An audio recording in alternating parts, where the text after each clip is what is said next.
Welcome to day 2 of the 2018 World Chess Championship match between Magnus Carlsen and Fabiano Caruana. I will be your host, Anna Rudolph, and I'm pleased to be joined by Grandmaster Judith Polgar, the greatest female player of all time. How are you doing, Judith, today? I'm very happy to be back. It was a fantastic day yesterday, and I'm sure we are going to be entertained by the challenger and the world champion.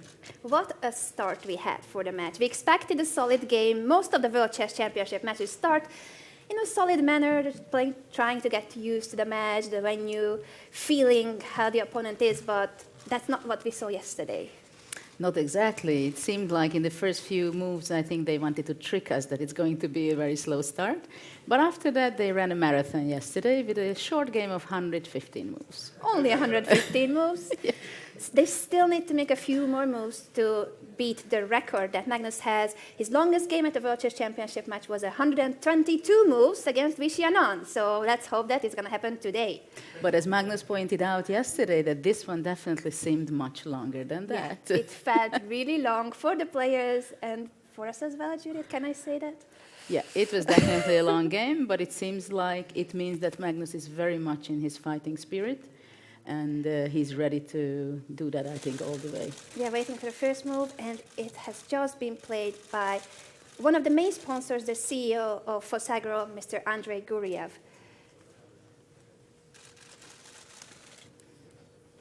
What first move did you expect, Judith, and have you seen already what Magnus has played, surprisingly?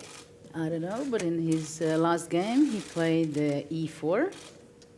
I don't see the move yet on my screen. But I will be curious what is he going to play in his blitz game, I think. It has been run d4. d4. This is the first surprise of the day. d4 by Magnus Carlsen. He is not ready for the Petrov, at least not today. And after knight f6, knight f3, a solid move was played. Actually, I was kind of expecting to be e4 as well, I must say. But of course, it is very open, and we might see both opening moves during the match, I think. And it is very clear that even though it seems like a slow start in the opening sometimes, but it doesn't mean at all that Magnus wants to play short game. And it's only move 3 for the moment. Probably e6 will be on the board shortly. I'm going to see if they have played this exact way already. Between Magnus Carlsen and Fabiano Caruana, they have faced each other 33 times in classical time control.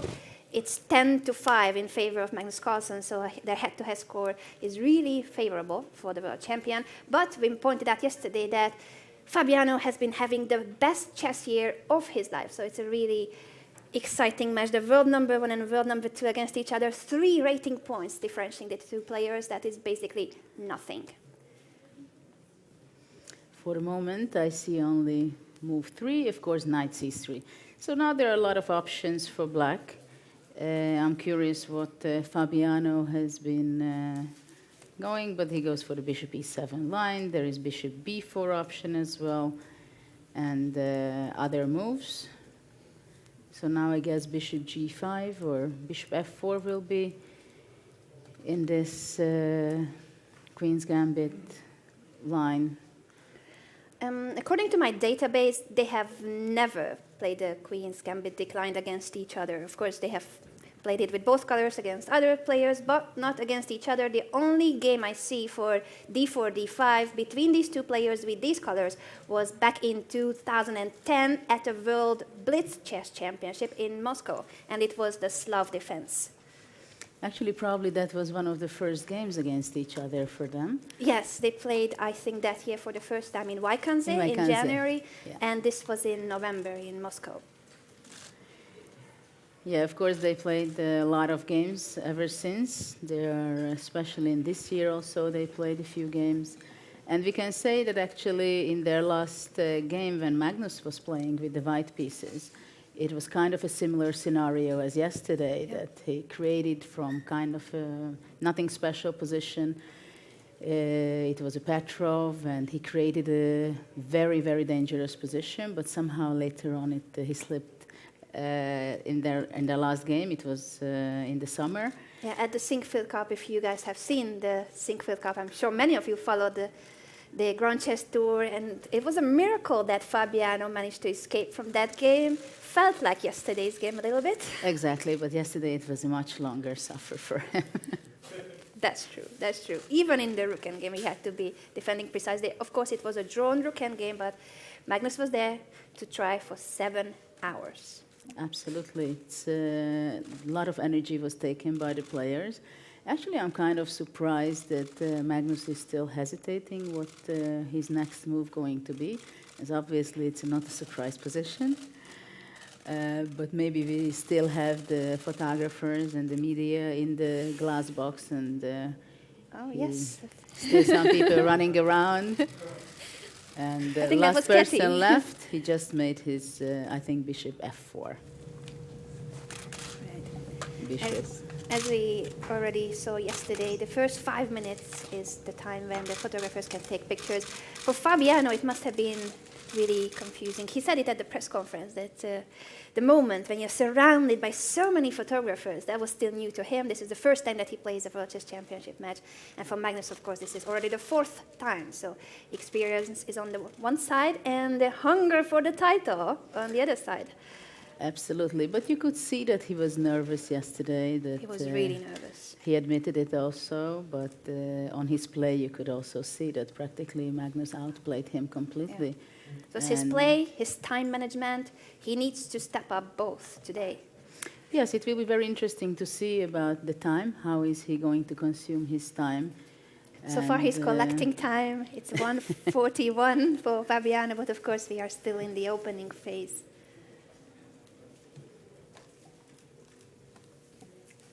A few more moves have been played. C5, D takes C5, and bishop takes C5. Oh, sorry, we missed. No, it was E.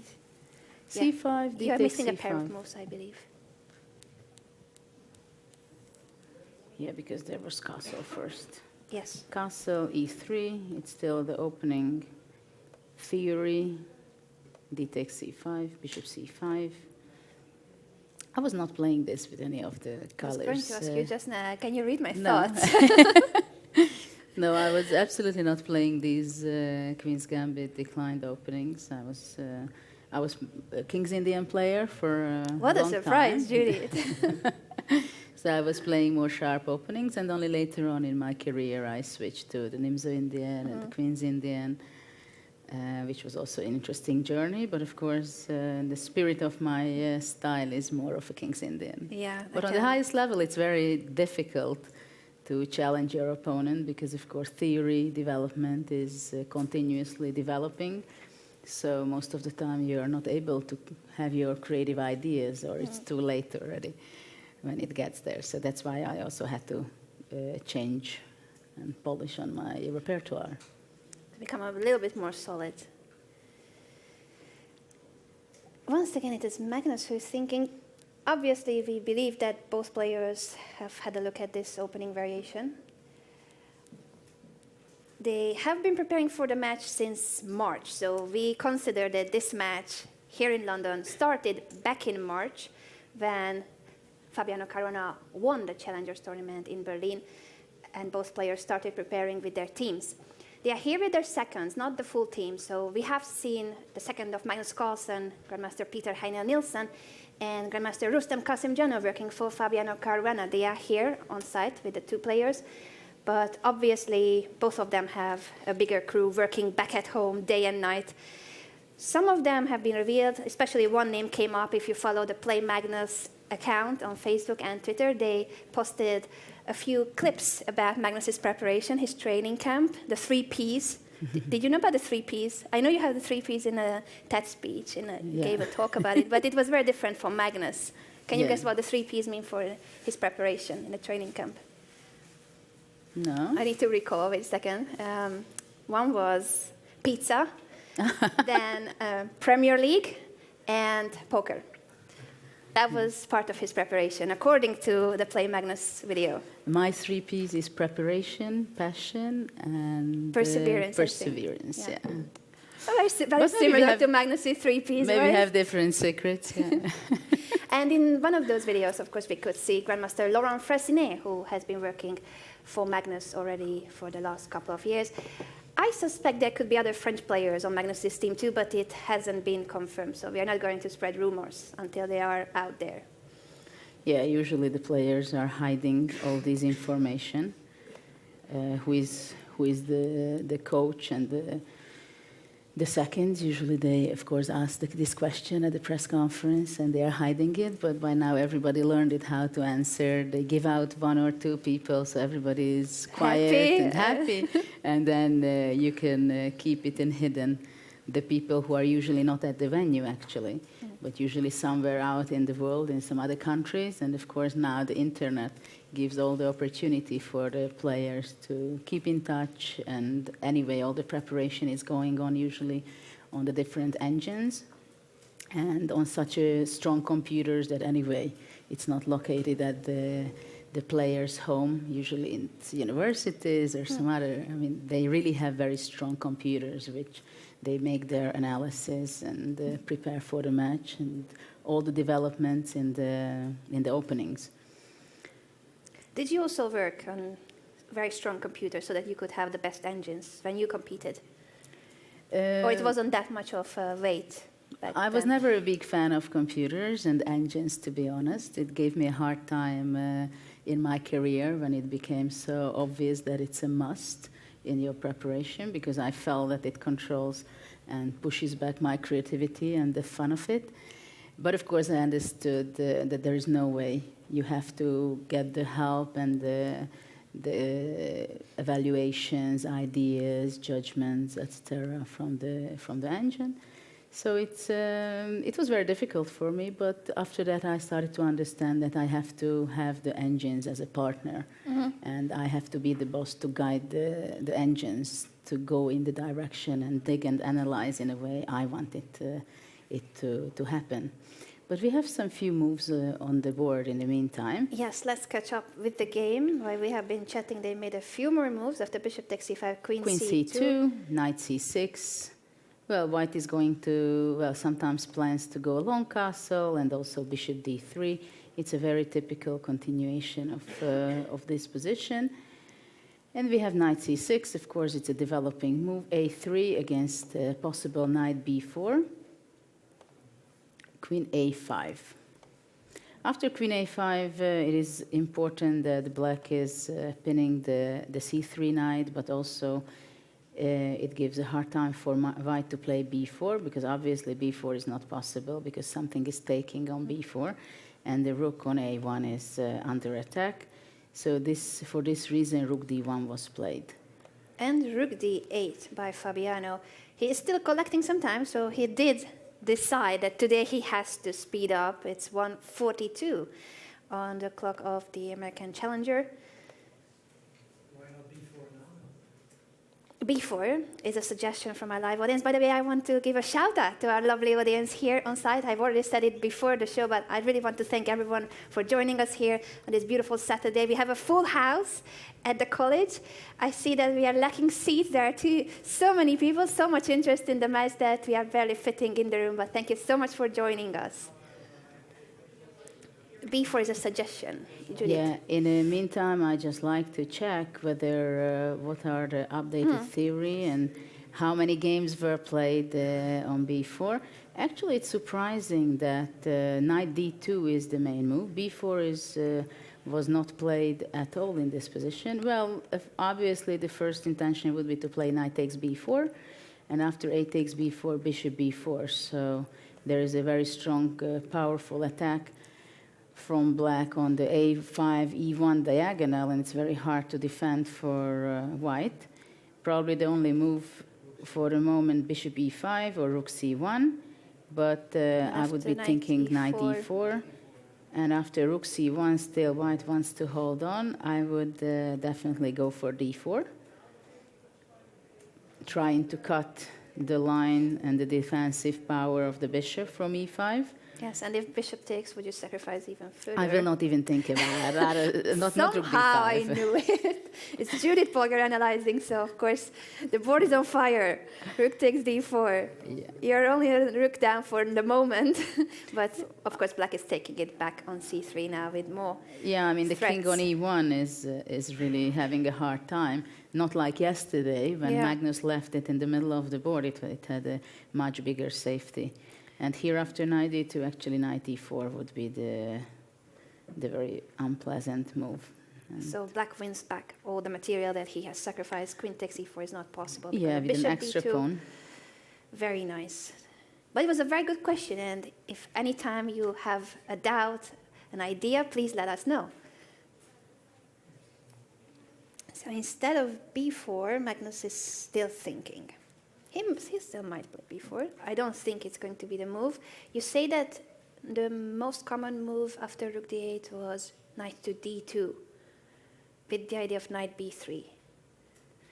Yeah, that's what And I also see b4. here. Can he already threaten b4 after knight d2?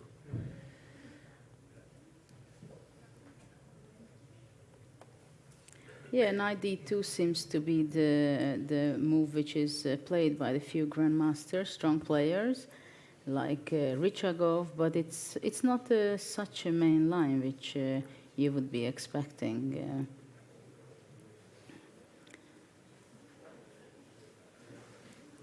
So after knight d2, b4, of course, is a different story because there's no pin on the c3 knight. Therefore, black has to deal with this threat. Some of the moves that came up in these other games were d takes c4, so that there's no b4 because of the capture on b3. And d4 is also possible for Yeah, black. of course, after knight d2, the main idea is, first of all, to create the attack of b4. But moreover, I think the knight b3, because in this structure, if white would be able to grab the bishop on c5 and exchange for the knight, then it could be actually a huge advantage from white side. But of course, well, d takes c4 possibly an option, and of course d4 something, a move which has to be considered all the time. But I would be very surprised if this would be not home preparation still for the players, even though Magnus has spent already more than 10 minutes on his clock. It's I believe the Queen's Gambit declined. He obviously must have thought of it, but it wasn't the main opening he expected against d4. So in the previous encounters, most of the games with 1d4, when Magnus played 1d4, they followed with either knight f6. Well, most of the games were knight f6, and then, of course, the Grunfeld defense was played in one of the games.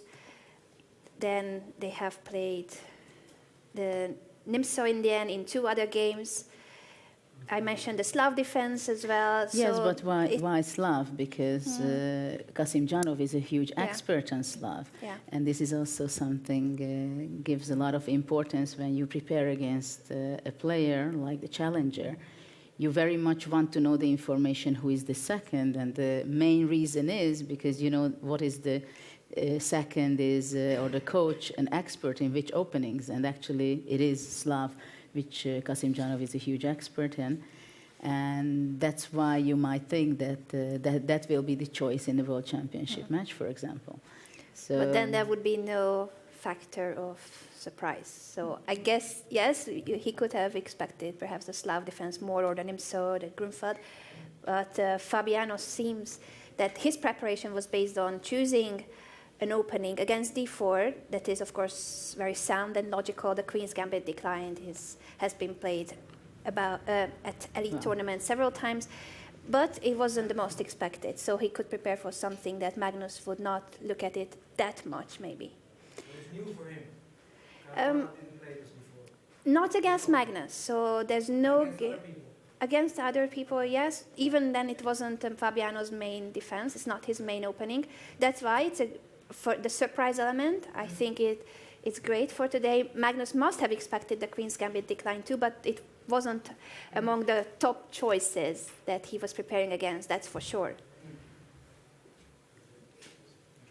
well, surprise is it's a very important element, generally speaking. it's not that one opening is so much better than the other one, but the surprise and how much the other one is prepared is much more important in these cases, especially. And I think Magnus is still thinking. He did not play his move knight d2. He still hasn't made a move. Well, c takes d5 can be, generally speaking, is another option. He has been thinking for 7 minutes, and he obviously knows this opening, so it's not that I think he might be thinking not because he has never seen this variation. He's thinking, what is it that Fabiano must have prepared for? So it's also the psychological part on what was expected by Team Fabiano. Knight d2 should be the main move, and there's one game with bishop e2 and another with knight to e5.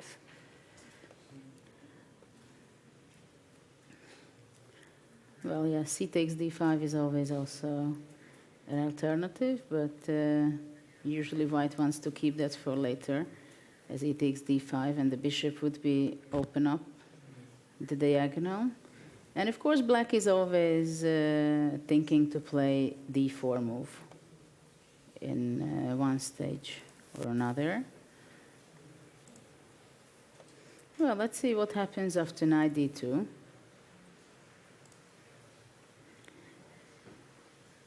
So after knight d2, the threat of b4 we mentioned already is now possible, and knight b3 as well. So after d4, white would be playing knight b3, and this would be very unpleasant.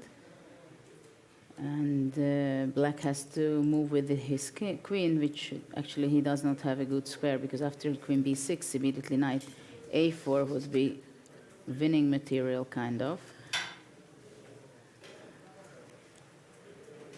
But there are plenty of tactic and possibility to play knight b4, for example, a counterattack in such a position. I would always consider some moves like this, but for the moment I don't think it works, as knight d2 would be coming back. But dc4 seems to be a very logical reply, and if knight takes c4, then black would be taking rook takes d1, queen takes d1, and move away with his queen, most likely back to d8, proposing to exchange the queens. I think these are the positions that some of us, when we look at it, we might think, oh, this is going to be a boring game. But no, it's not true. That just because the pawn structure is symmetrical and the queens might come off of the board. It is a very special kind of position when you see symmetrical, when the c and the d file has no pawns left. When there is two pawns on the queen side, A and B. White has the same, and it's from E to H, this pawn structure. It has a lot of resources, even though it looks like a very drawish or equalish position.